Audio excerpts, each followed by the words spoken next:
All right, let's jump right into a topic that is pretty much guaranteed to show up on your exams and, more importantly, in your future clinics: hypertension. We're going to break down everything you absolutely need to know. So, here's what we're going to cover. We'll start with the basics, definitions and how common it is.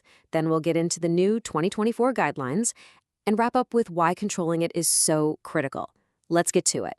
First up, let's lay down a solid foundation. What are the numbers that actually define hypertension? And just how big of a problem is this, really, both around the world and right here at home? Okay, this is the classic definition you just have to burn into your brain.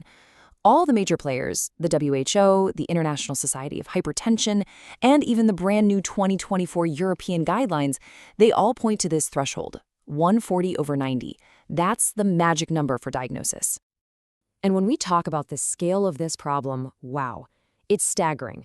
We're talking 1.3 billion people worldwide. That's about a third of all adults.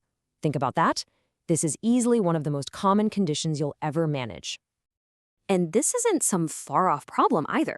Bringing it closer to home, the 2023 Indonesian Health Survey found that almost 1 in 3 adults in Indonesia has hypertension. So yeah, it's a huge local health challenge. Okay, so we've got the what and the how many.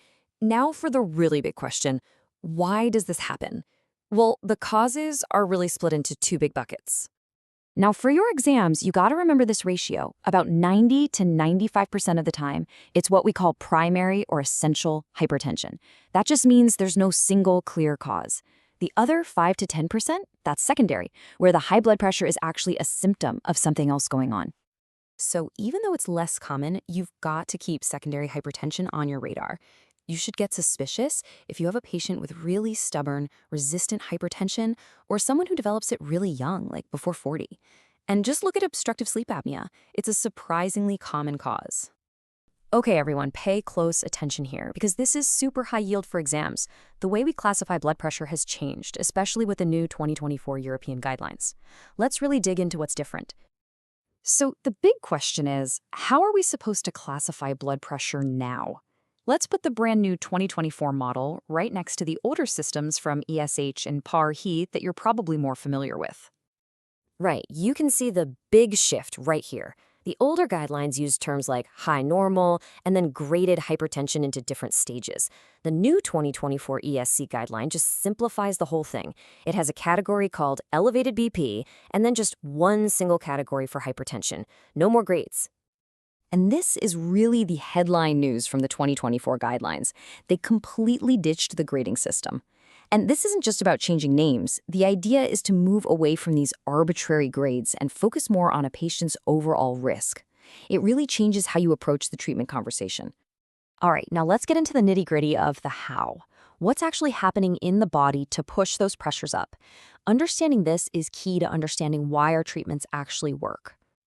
To really get this, we have to go back to a foundational idea called the mosaic theory from Dr. Irvine Page.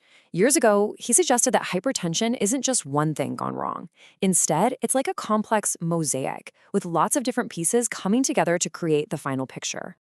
So what this theory really tells us is that it's an interplay of multiple systems. You've got hormonal pathways like the super important RAS system, an overactive nervous system, and even stuff at the molecular level like oxidative stress and inflammation, all playing a part. It's a unified view of the disease. And inside that mosaic, probably the most testable, most important pathway you need to know is the ROS cascade. You absolutely have to know these steps cold. The final products, angiotensin II and aldosterone, are the bad guys here. They squeeze blood vessels and make the body hold on to salt and water, which cranks up the pressure. Okay, so we know the why and the how. So, what are we actually going to do about it? Let's walk through the latest guidelines on how to manage hypertension, starting with the absolute foundation of any treatment plan. And listen, management always starts here with lifestyle. I can't stress this enough. This isn't just some nice-to-have advice. This is the cornerstone of therapy. Just look at the DASH diet. It can lower systolic pressure by up to 14 points. That's as powerful as some medications. Now, when lifestyle isn't enough, we move to meds. The first-line agents are pretty easy to remember with the acronym ACD. For most patients, the newer guidelines actually push for starting with a 2-drug combo right away, often in a single pill. This helps get to the goal faster and makes it easier for patients to stick with it.